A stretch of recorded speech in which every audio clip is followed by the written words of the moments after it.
नमस्ते विद्यार्थियों, SRH heritage school online class में आप सबका स्वागत है। तो यहाँ पर पिछले सेशन में हमने सतरंगी संसार से संबंधित पाठ का विवरण देखा था। तो सबसे पहले हमने त्रिनेत्र, त्रिदेव, त्रिशूल इन शब्दों की समानता के बारे में जानकारी प्राप्त की थी। जैसे त्रिनेत्र का अर्थ होता है थ्री आई, त्रिदेव का अर्थ होता है दुर्गा माता और त्रिशूल का अर्थ होता है ट्राइडेंट। और ये बोलने में इनमें समानता लगती है, लेकिन इस शब्दों के अर्थ अलग होते हैं। तो इसके बारे में हमने देखा था। और इसी के साथ साथ बच्चों, आपकी छुट्टियां शुरू हो गई हों तो आप सबसे पहले अगर छुट्टियों में आप कहाँ जाना चाहते हैं और आपको क्या करना सबसे ज्यादा अच्छा लगता है, तो चलिए देखते हैं। जनवरी की छुट्टियों के आरंभ होते ही हमारे प्रधान अध्यापक ने शैक्षणिक यात्रा की घोषणा की थी। जनवरी के महीने में ही अधिकतर शैक्षणिक प्रवास के लिए जाते हैं। और जो इस पाठ में जिन बच्चों की बात हो रही है, उन बच्चों के शाला के प्रधान अध्यापक ने जनवरी का महीना प्रारंभ होते ही उन्होंने शैक्षणिक प्रवास की घोषणा कर दी थी, जिसे सुनते ही हमारी खुशी की, उस बात को सुनते ही उन बच्चों की खुशी की सीमा ना रही, क्योंकि शैक्षणिक यात्रा के बारे में आप सभी जानते हैं और शैक्षणिक यात्रा कितनी रोमांचक होती है ये भी आप जानते हैं। और इसके साथ साथ शैक्षणिक यात्रा जाने के लाभ क्या होते हैं। सबसे पहले हमें अपने दोस्तों या मित्रों के साथ जाना बहुत अच्छा लगता है। और जब भी शैक्षणिक प्रवास के लिए जाते हैं, यहाँ पर ज्ञान की बढ़ोतरी भी होती है, हमारे ज्ञान को भी बढ़ाते हैं। जैसे इनकी ऐसी ही थी हमारी एक शैक्षणिक यात्रा, जिसने अंक 7 से संबंधित मेरे ज्ञान के पिटारे को में एक नई जानकारी जोड़ दी। जो इनके ज्ञान के पिटारा था, मतलब इनका जो ज्ञान कहाँ होता है सबका हमें तो पता है। और इनके ज्ञान के पिटारे में एक नया शब्द जोड़ दिया गया, वो है अंक 7। अंक का अर्थ होता है बच्चों नंबर। 7 हम अंग्रेजी में 7 कहते हैं। तो यहाँ पर इस यात्रा ने 7 सिस्टर्स के नाम से प्रसिद्ध भारत के पूर्वोत्तर राज्यों से मेरा साक्षात्कार करवाया। तो ये अंक 7 सुनते ही, अब तक 7 शब्द सुनते ही हमें क्या याद आता है? इंद्रधनुष के 7 रंग और संगीत के साथ स्वर, संसार के साथ आश्चर्य ही ध्यान में आते हैं। तो 7 सिस्टर्स का नाम सुनते ही हमारे भारत के पूर्वोत्तर में के राज्यों में कौन से हैं? वास्तव पूर्वोत्तर क्षेत्र के 7 राज्य हैं: मेघालय, अरुणाचल प्रदेश, असम, मेघालय, अरुणाचल प्रदेश, असम, नागालैंड, मणिपुर, त्रिपुरा और मिजोरम। कौन से हैं बच्चों? मेघालय, अरुणाचल प्रदेश, असम, नागालैंड, मणिपुर, त्रिपुरा और मिजोरम। ये हमारे पूर्वोत्तर क्षेत्र के 7 राज्य हैं और इन्हें हम 7 सिस्टर्स के नाम से भी जानते हैं। तो सबसे पहले ये कहाँ गए? सबसे पहले मेघालय गए। सबसे पहले ये कहाँ गए? मेघालय गए। और वहां ईस्ट खासी हिल्स जिले में के मानसिनराम, ईस्ट खासी हिल्स जिले में मानसिनराम एक गांव स्थित है। वह क्षेत्र ज्यादा वर्ष वाला क्षेत्र है। ये इस रूप में मानसिनराम प्रसिद्ध है। मानसिनराम किस लिए प्रसिद्ध है? अधिकतर वर्षा, मतलब बहुत ज्यादा बारिश के लिए यह गांव प्रसिद्ध है। यह कहाँ है? ईस्ट खासी में है। मानसिनराम कहाँ है? ईस्ट खासी में है। और ये कौन से राज्य में स्थित है? मेघालय में।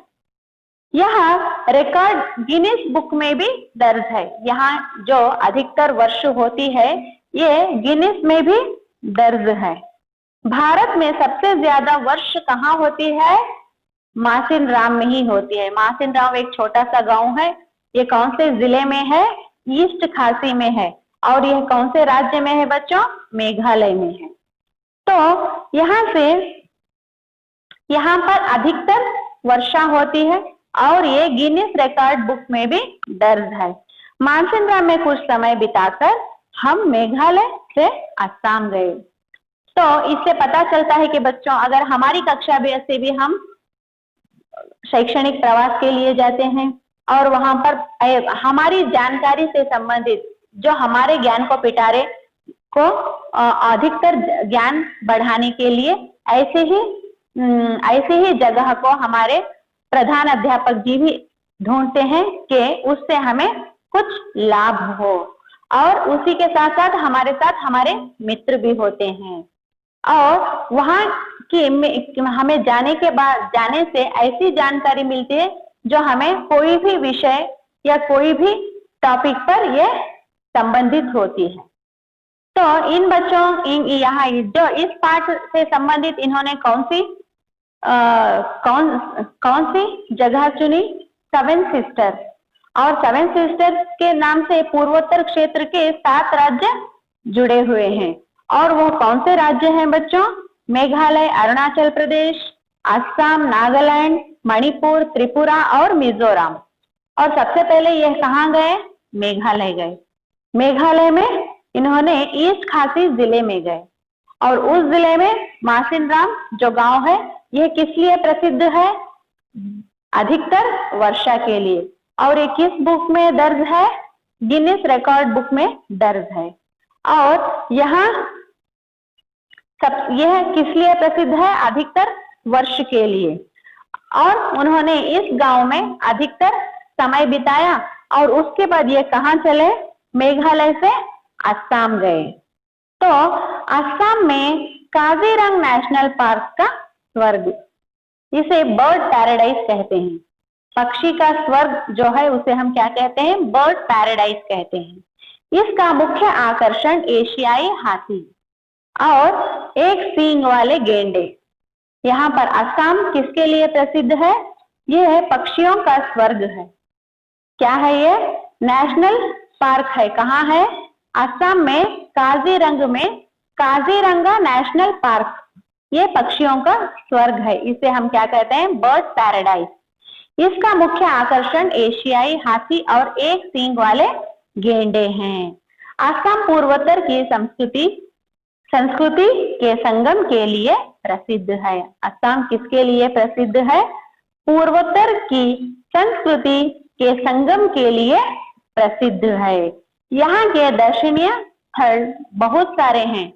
अगर हम एक बार जाना चाहें, हमें पूर्वोत्तर के जो नॉर्थ ईस्ट के जो भी राज्य हैं अगर हम जाना चाहें तो हम यहाँ पर देखने के लिए बहुत सारी ऐसी जगह है जो